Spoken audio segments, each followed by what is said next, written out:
یہ نبی کریم صلی اللہ علیہ وسلم سے شفاعت، اللہ نے حکم دیا نبی سے شفاعت مانگنے کا؟ ہرگز نہیں۔ اللہ کے نبی فرماتے ہیں تو یہ اللہ کے ساتھ شرک ہے۔ اللہ کے ساتھ کیا ہے؟ یہ شرک ہے اللہ تبارک تعالیٰ کے ساتھ۔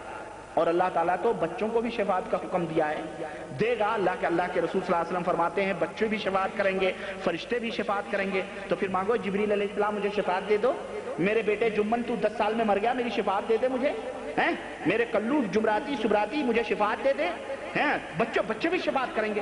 تو صرف نبی سے کیوں مانگنا؟ پھر جاؤ قبروں، بچوں کی، چھوٹے چھوٹے بچوں کی قبر ایک جگہ بناؤ اور ماں باپ کو کہہ دو، گھر والوں کو کہہ دو یہ شفاعت کرے گا تیری، مانگو ان کے پیچھے شفاعت۔ کیوں نہیں مانگتے؟ ہے کہ نہیں حقیقت؟ یہ جب حکم ہے، جب اللہ سے ثابت ہے، اللہ کے نبی نے فرمایا انہیں بھی شفاعت کا حکم دیا جائے گا انشاءاللہ، یہ بھی اپنے والدین کی شفاعت کریں گے، سفارش کریں گے، تو ان سے بھی کیوں نہیں مانگتے؟ صرف نبی صلی اللہ علیہ وسلم سے کیوں مانگتے؟ یہ اصل چیز جہالت ہے۔ اللہ تبارک تعالیٰ سے شفاعت مانگو اور اللہ تعالیٰ سے یہ دعا کرو اس طرح سے کہ اے اللہ قیامت کے دن مجھے اپنے نبی کی شفاعت سے محروم نہ کرنا۔ تو شفاعت اللہ کے رسول صلی اللہ علیہ وسلم کس کی کریں گے؟ اس حدیث سے ثابت ہوا ان لوگوں کی جو اس دنیا کے اندر اللہ کے ساتھ شیئن کسی بھی چیز میں اللہ کے ساتھ شرک نہیں کرے ہوں گے، اور وہ مر گئے ہوں گے، گناہوں کی پوٹلیاں ہوں گی، بدکار ہوں گے، خطاکار ہوں گے، پریشان حال ہوں گے، گناہ ہوئے ہوں گے، ان کے پاس اعمال کے ڈھیر نہیں ہوں گے، نمازیں نہیں ہوں گی، یہ تمام سب چیزیں نہیں ہوں گی، ان لوگوں کی شفاعت اللہ کے رسول صلی اللہ علیہ وسلم قیامت کے دن کریں گے۔ اور اللہ تعالیٰ فرمائے گا کہ یہ میرا مجرم تو تھا لیکن میرے نبی تم سفارش کر رہے ہو، چونکہ اس کے پلڑے میں شرک نہیں ہے، اس نے میرے ساتھ شرک نہیں کیا تھا، تو میں اب زمین اور آسمان کی مغفرت بھر کر کے میں اس سے ملاقات کر رہا ہوں، جاؤ اس کے گناہوں کو ہم نے نیکیوں میں تبدیل کر دیا ہے۔ یہ کس کے لیے ہوگا؟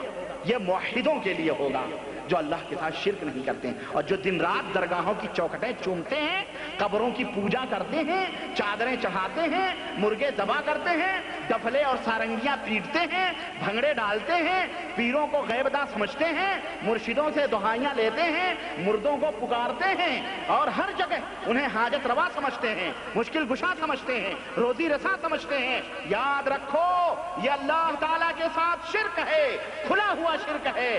ایسے لوگوں کو اللہ وحدہ لا شریک دھتکار دے گا قیامت کے دن، یہ شفاعت سے محروم کر دیے جائیں گے۔ ورنہ اللہ سے توبہ کرو اور ان درگاہوں، ان قبروں، ان تھانوں، ان استھانوں، ان چلوں، ان شدوں، ان علموں، ان جھڈوں، ان تازیوں، ان چبوتروں اور ان سب سے توبہ کرو، اور ان سب کو اپنے گھروں سے، اپنے ملکوں سے، اپنے محلوں سے، اپنی بستیوں سے، اپنے شہروں سے انہیں باہر کر دو، ورنہ لاکھ کلمہ لا الہ الا اللہ پڑھتے رہو گے، اللہ کے نبی تمہاری شفاعت نہیں کریں گے، کیونکہ یہ حدیث اللہ کے رسول صلی اللہ علیہ وسلم فرما رہے ہیں کہ یہ شفاعت اس بندے کو، میری امت کے اس بندے کو ملے گی جو بندہ میرے ساتھ اللہ کو شرک نہ کرا ہوگا، اللہ کے ساتھ شرک نہ کیا ہوگا، اسے میری یہ شفاعت ملے گی۔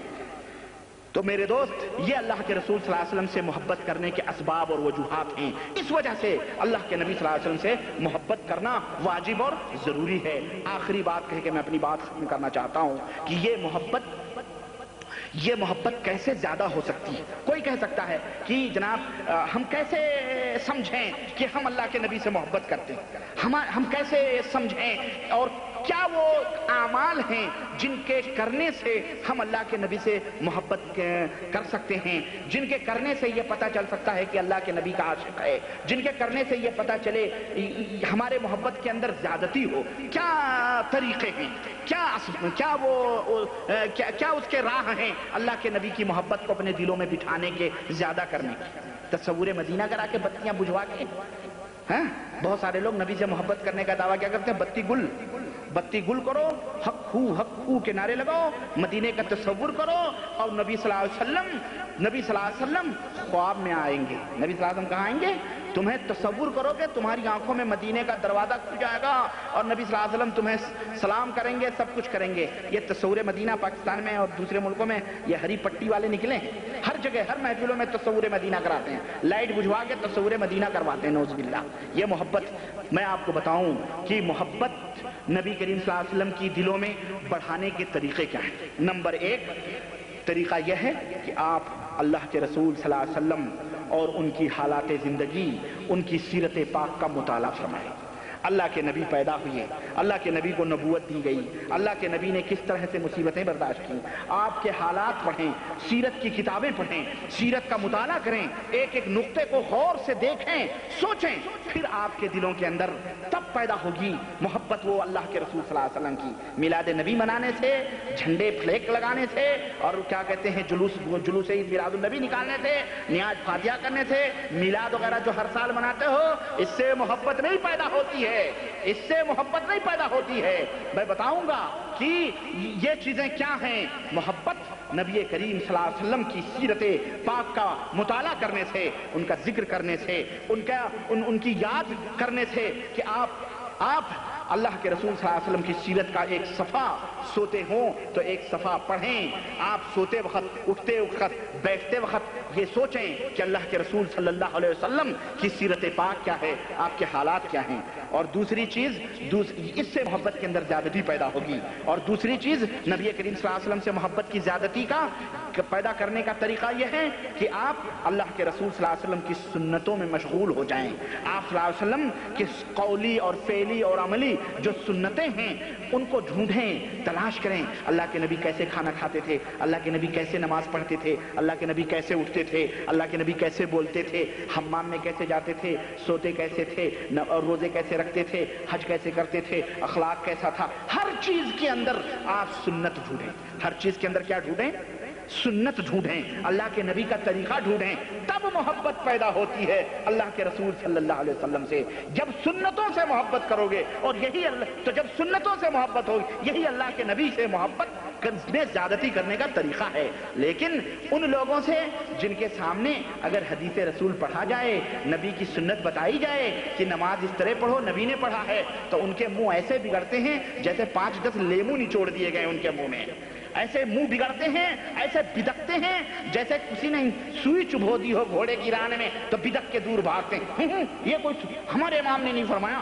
ایسے لوگوں کو سمجھ لو یہ جھوٹا ہے، محبت رسول نہیں ہے اس کے اندر، یہ جھوٹا دعویٰ کرتا ہے، سنتوں سے کتراتے ہیں۔ اگر اللہ کے نبی نے فرمایا نماز میں اس طرح کھڑے ہو، اللہ کے بخاری کی روایت ہے، حضرت انس کہتے ہیں کہ ہم نماز میں کھڑتے تھے تو اپنے دونوں پیر سے پیر ملا کے کھڑتے تھے، کندھے سے کندھا اور قدم سے قدم ملا کے کھڑتے تھے۔ لیکن آج اپنی مسجدوں میں دیکھو کہ اگر ذرا سی آپ کی انگلی لگی بچک جاتا ہے، ایسا بچکتا ہے جیسے کہ کسی بنچھو نے ڈنک مار دیا ہو۔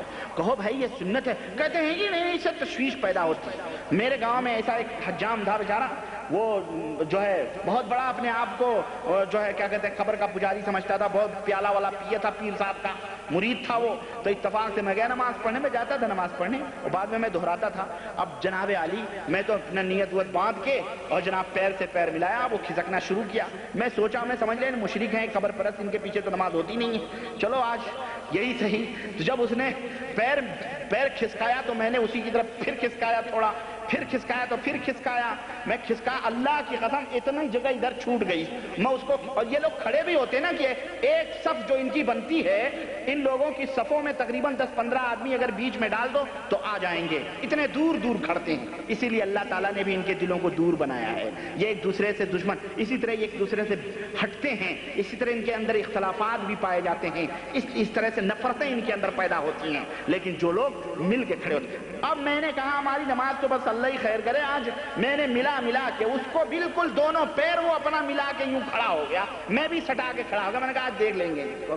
تو یہ اس طرح سے ایسا ان کو لگتا ہے جسے بدکتے ہیں، تو ایسے لوگوں کو سمجھ لو یہ جھوٹے محبت کے دعوے دار ہیں، جو اللہ کے نبی کی سنتوں سے نفرت کرتے ہیں۔ اللہ کے نبی کی جو سنت ہے دوستو، چھوٹی سے چھوٹی ہو، بڑی سے بڑی ہو، اس سے محبت کرو۔ یہ نہ کہو کہ فلانے نے ڈھکانے نے، فلانے کا نہیں ڈھکانے کا نہیں۔ یہ میں بیانات آ رہے ہیں انشاءاللہ، اگلے لیکچر میں بتاؤں گا کہ اس محبت رسول کی نشانیاں اور علامتیں کیا ہیں، یہ میں اس میں بتاؤں گا۔ بہرحال محبتوں کے اندر زیادتی کرنے کا ایک طریقہ یہ بھی ہے کہ اللہ کے نبی کی سنتوں کی تلاش کرو، جستجو کرو، ہر چیز میں یہ ڈھونڈو اللہ کے رسول صلی اللہ علیہ وسلم کی اس میں سنت کیا ہے، چاہے وہ قولی ہو یا فعلی ہو، ہر چیز میں اس سے محبت پیدا ہوگی۔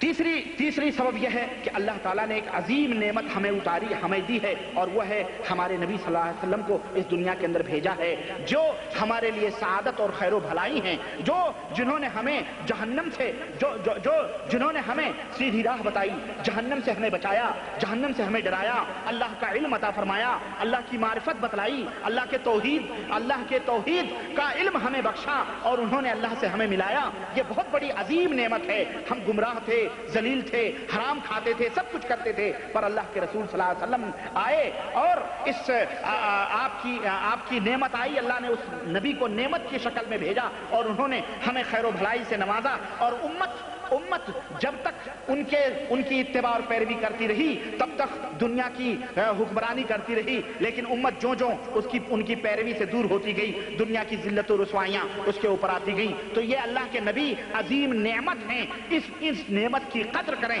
اس کو تدبر کریں، اس کا تفکر کریں، اس کو سوچیں تنہائیوں میں بیٹھ کے کہ اگر اللہ کے نبی نہ ہوتے، اگر اللہ کے نبی نہ آتے دنیا میں، تو پھر ہم تو جہنم میں جاتے، ہم حرام کھاتے، خنزیر کھاتے، غیر اللہ کے ساتھ شرک کرتے، سب اللہ کے ساتھ غیروں کو شریک کرتے۔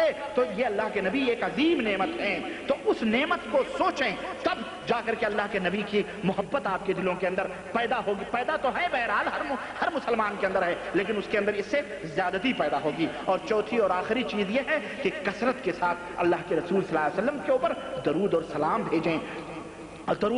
بھیجیں، یہ اللہ کے رسول صلی اللہ علیہ وسلم سے محبت میں زیادتی کا سبب بنے گی۔ ایک صحابی نے کہا، اللہ کے نبی، میں چاہتا ہوں کہ 1/4 حصہ آپ کے اوپر درود بھیجوں اور 3 حصہ اللہ سے دعا کروں۔ اللہ کے نبی نے فرمایا، اچھی بات ہے، لیکن اگر اس سے زیادہ کر لو تو اور اچھی چیز ہے۔ انہوں نے کہا، تو پھر آدھا آپ کے اوپر درود بھیجوں گا، آدھا اپنے لیے اللہ سے دعا کروں گا۔ اللہ کے نبی نے فرمایا، یہ بھی ٹھیک ہے، لیکن اگر اس سے زیادہ کر لو تو اور بات ہے۔ انہوں نے کہا، تب 3 حصہ آپ کے اوپر درود بھیجوں گا اور 1 حصہ اللہ تعالیٰ سے اپنے لیے دعا کروں گا۔ اللہ کے نبی نے فرمایا، ٹھیک ہے، لیکن اس سے بھی زیادہ کر لو تو اور اچھی بات ہے۔ انہوں نے کہا، اللہ کے نبی، اب میں اپنے لیے مانگوں گا ہی نہیں، جو بھی کروں گا آپ کے اوپر درود ہی بھیجوں گا۔ تو اللہ کے رسول صلی اللہ علیہ وسلم نے فرمایا، اگر تم نے ایسا کیا تو اللہ تبارک و تعالیٰ خود بخود تیری جائز مرادوں کو پوری فرما دے گا۔ تو یہ اللہ کے رسول صلی اللہ علیہ وسلم سے محبت کے اندر زیادتی کا طریقہ یہ نہیں کہ زندگی میں 1 دفعہ درود پڑھ لیا، فرض سے ادا ہو گئے، اللہ خیر اللہ جاؤ۔ یہ مذہب ہے ان عاشقان مصطفیٰ کا جو دوسروں کو غدار مصطفیٰ بناتے ہیں، جو درود نہیں پڑھتے، ناپاک انگوٹھے چومتے، ناخن چومتے۔ ناخن تو ناپاک ہی ہوتا نا، جبھی تو آپ اسے نکال کے پھینکتے ہیں۔ اگر کوئی اچھی چیز ہوتی تو آپ اسے اپنی انگلیوں میں رکھتے، کہتے جی ناخن چوم لو۔ ناخن چومنے کا اللہ کے نبی نے حکم دیا یا کاٹ کے پھینکنے کا حکم دیا ہے؟ یہ ظالم ناخن چومتا ہے، سمجھ رہے؟ تو اب آیا نبی صلی اللہ علیہ وسلم کا نام آیا، نام مبارک آیا، تو بجائے اس کے کہ اللہم صلی علی محمد درود پڑھے، بجائے اس کے اس کو محبت کی نشانی ہے۔ اور جو انگوٹھا نہ چوم جائے، کہے گا یہ وہابی ہے، یہ انگوٹھا نہیں چومتا۔ ان رکابیوں کو سمجھاؤ، فری ہو، ہے نا، اللہ کے نبی کی سنت ڈھونڈو۔ تو اللہ کے رسول صلی اللہ علیہ وسلم فرماتے ہیں کہ یعنی آپ دیکھیں یہ محبت ہے۔ اللہ تعالیٰ نے ان کے اوپر بھی عجیب لعنت بھیجی ہے، انہیں شیطان نے ایسا گمراہ کیا ہے کہ یہ انہیں درود بھی پڑھنے کی توفیق نہیں ہوتی۔ وہ جو زندگی میں 1 دفعہ بھی پڑھنے کا حکم ہے نا ان کے مذہب میں، کہ اگر کسی نے پڑھ لیا تو فرض ادا ہو گیا، وہ بھی پڑھنے کی توفیق اس کو نہیں ہوتی ہے کہ بلکہ وہ انگوٹھے چومنے پہ لگ جاتا ہے۔ اللہ کے رسول صلی اللہ علیہ وسلم نے فرمایا کہ من صلی علیہ واحدۃ صلی اللہ علیہ عشرا، رواہ مسلم، کہ جو میرے اوپر 1 دفعہ درود بھیجتا ہے، اللہ تعالیٰ اس کے اوپر 10 رحمتیں نازل فرماتے ہیں۔ پڑھو، اللہم صلی علی محمد وعلی آل محمد کما صلیت علی ابراہیم وعلی آل ابراہیم انک حمید مجید۔ خلاص 1 دفعہ آپ نے پڑھا، 10 رحمتیں آپ کے اوپر نازل ہو گئی۔ ایک حدیث آتی ہے کہ 10 گناہ اس کے معاف ہو جاتے ہیں۔ اللہ کے رسول صلی اللہ علیہ وسلم فرماتے ہیں کہ اس کے 10 درجے بھی بلند ہو جاتے ہیں۔ تو دوستو، اللہ کے نبی کے اوپر درود پڑھو، اللہ کے رسول صلی اللہ علیہ وسلم، یہ محبت کے اندر زیادتی ہوگی اس سے۔ تو یہ چند باتیں محبت رسول کے تعلق سے۔ اب اگلی جو ہماری بات ہوگی انشاءاللہ، اس محبت رسول کی نشانیاں کیا ہیں، کیسے پتہ چلائے کہ یہ جھوٹا یہ جھوٹا عاشق رسول ہے، یہ سچا عاشق رسول ہے، کیسے پتہ چلے، کیا علامتیں، کیا نشانیاں ہیں، وہ انشاءاللہ تعالی اگلی مجلس میں بیان کرنے کی کوشش کروں گا۔ یہ چند باتوں پہ اپنی بات ختم کرتا ہوں اور اللہ سے دعا کرتا ہوں کہ اللہ تعالی ہم سب کے دلوں میں اپنے حبیب جناب محمد رسول اللہ صلی اللہ علیہ وسلم کی محبت عطا فرمائے فرمائے اور ہم سب کو اپنے نبی سے زیادہ محبت کی توفیق عطا فرمائے. آمین یا رب العالمین. وصلی اللہ علی نبینا محمد وعلی آلہ وصحبہ اجمعین. والسلام علیکم ورحمۃ اللہ وبرکاتہ.